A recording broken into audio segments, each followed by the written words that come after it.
అవకాశాలు లేవని అనుకోమాకు. ఉద్యోగం చేయడానికి అవకాశం లేదు, ఉద్యోగమే లేదు, ఓ పనే లేదు అని నువ్వు అసలే అనుకోమాకు.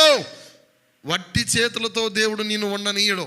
యాకోబు అంటున్నాడు, నా దేవుడు నాకు తోడై ఉన్నాడు కాబట్టి, నా దేవాది దేవుడు, నా తండ్రి అయిన దేవుడు, నా అబ్రహాము దేవుడు, ఇస్సాకు దేవుడు, బేతేలులో నాకు ప్రత్యక్షమైన దేవుడు వట్టి చేతులతో నన్ను పోనివ్వకోకుండా, నా కష్టాన్ని చూసి, నా ప్రయాసను చూసి నన్ను విస్తారంగా దింపి, నడిపించి, పోషించి నన్ను దేవుడు దీవించాడు అంటున్నాడు.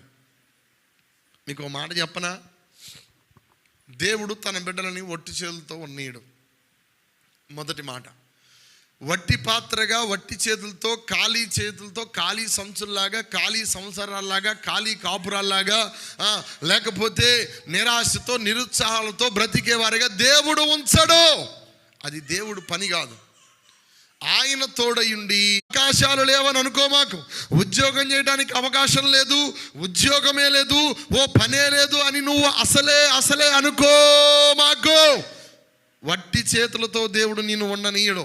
యాకోబు అంటున్నాడు, నా దేవుడు నాకు తోడై ఉన్నాడు కాబట్టి, నా దేవాది దేవుడు, నా తండ్రి అయిన దేవుడు, నా అబ్రహాము దేవుడు, ఇస్సాకు దేవుడు, బేతేలులో నాకు ప్రత్యక్షమైన దేవుడు వట్టి చేతులతో నన్ను పోనివ్వకోకుండా, నా కష్టాన్ని చూసి, నా ప్రయాసను చూసి నన్ను విస్తారంగా దింపి, నడిపించి, పోషించి నన్ను దేవుడు దీవించాడు అంటున్నాడు.